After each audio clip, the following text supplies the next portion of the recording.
आज हम पढ़ेंगे कक्षा 9 हिंदी कोर्स बी की पाठ्य पुस्तक स्पर्श भाग 1 से पाठ तुम कब जाओगे अतिथि के प्रश्नोत्तर।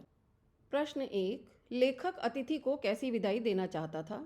लेखक अतिथि को भावभीनी विदाई देना चाहता था। लेखक चाहता था कि अतिथि दूसरे दिन ही चला जाए। अगर अतिथि दूसरे दिन जाता तो लेखक उसे भावभीनी विदाई देता।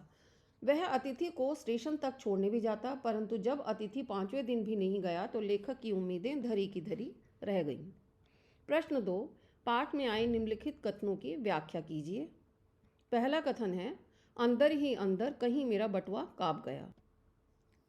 यह प्रसंग तब का है जब अतिथि का आगमन हुआ था। अतिथि के आने से और उसके स्वागत सत्कार से लेखक के खर्चे बढ़ने वाले थे और इससे लेखक के परिवार का पूरा बजट बिगड़ सकता था। इसलिए लेखक उस अनावश्यक खर्चे को लेकर चिंतित हो रहा था। प्रश्न ख, अतिथि सदैव देवता नहीं होता, वह मानव और थोड़े अंशों में राक्षस भी हो सकता है।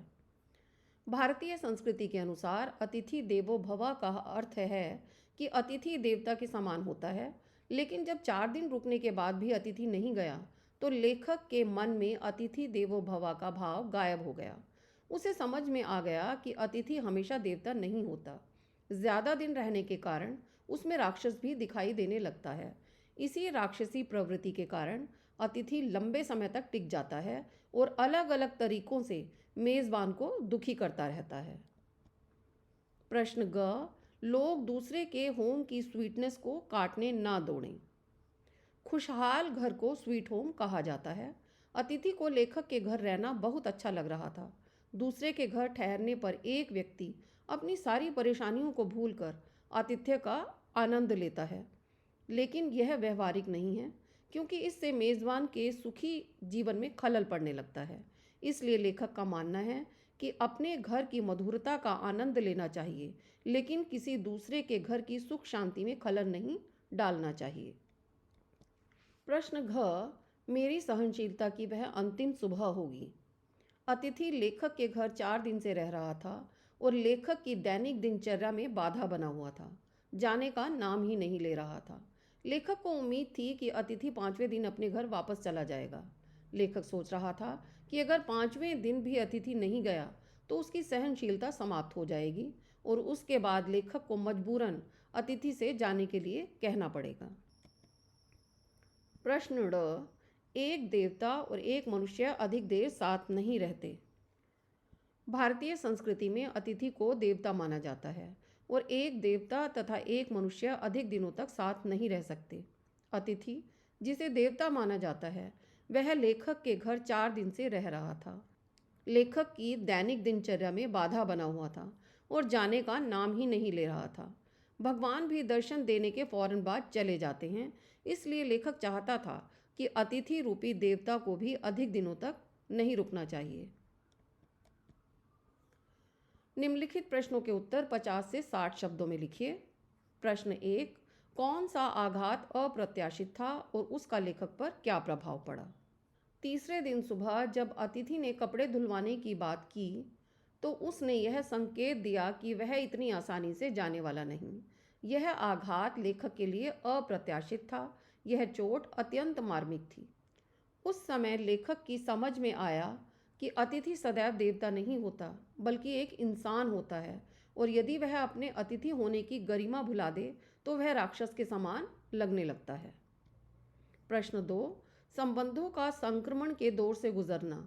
इस पंक्ति से आप क्या समझते हैं? विस्तार से लिखिए। इस पंक्ति का मतलब है कि संबंधों का अच्छा दौर समाप्त हो गया है और लोग किसी तरह से संबंधों को बरकरार रखने की कोशिश कर रहे हैं। लेखक और उसके अतिथि के बीच पहले दिन तो बड़े उल्लासपूर्ण माहौल में बातचीत चलती रही। उन दोनों ने लगभग सभी विषयों पर बातचीत कर ली थी। लेखक ने अतिथि के सत्कार में कोई कमी नहीं छोड़ी, लेकिन जब अतिथि के प्रवास की अवधि खिंचती चली गई तो फिर लेखक उसके बोझ को ढो रहा था।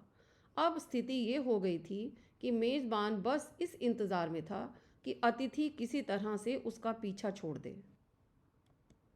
प्रश्न 3, जब अतिथि 4 दिन तक नहीं गया तो लेखक के व्यवहार में क्या क्या परिवर्तन आए? जब अतिथि 4 दिन तक नहीं गया तो लेखक के व्यवहार में कई बदलाव आए। अब उसने अतिथि से बातचीत करना लगभग बंद कर दिया।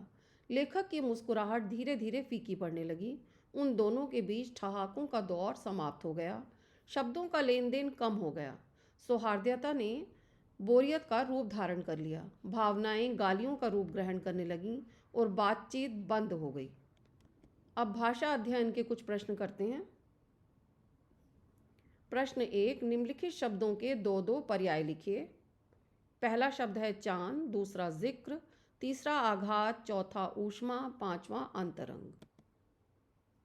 चांद के पर्यायवाची शशि, राकेश। जिक्र वर्णन, कथन। आघात चोट, प्रहार। ऊष्मा ताप, गर्माहट। अंतरंग घनिष्ठ, नजदीकी। प्रश्न 2, निम्नलिखित वाक्यों को निर्देशानुसार परिवर्तित कीजिए। पहला वाक्य है हम तुम्हें स्टेशन तक छोड़ने जाएंगे। इसे नकारात्मक वाक्य में बदलना है और इसका नकारात्मक वाक्य होगा हम तुम्हें स्टेशन तक छोड़ने नहीं जाएंगे। दूसरा वाक्य है किसी लॉन्ड्री पर दे देते हैं, जल्दी धुल जाएंगे। इसे प्रश्नवाचक वाक्य में बदलना है और इसका प्रश्नवाचक वाक्य होगा किसी लॉन्ड्री पर दे देने पर क्या जल्दी धुल जाएंगे। तीसरा वाक्य सत्कार की ऊष्मा समाप्त हो रही थी, भविष्यत काल में बदलें और इसका भविष्यत काल वाक्य होगा सत्कार की ऊष्मा समाप्त हो जाएगी। चौथा वाक्य इनके कपड़े दे देने हैं। इसे स्थान सूचक प्रश्नवाची वाक्य में बदलना है। इनके कपड़े कहाँ देने हैं, यह इसका स्थान सूचक प्रश्नवाची वाक्य होगा। पांचवा वाक्य कब तक टिकेंगे ये, इसे नकारात्मक वाक्य में बदलना है और नकारात्मक वाक्य होगा कब तक नहीं टिकेंगे ये। आइए अब एक प्रश्न करते हैं योग्यता विस्तार से।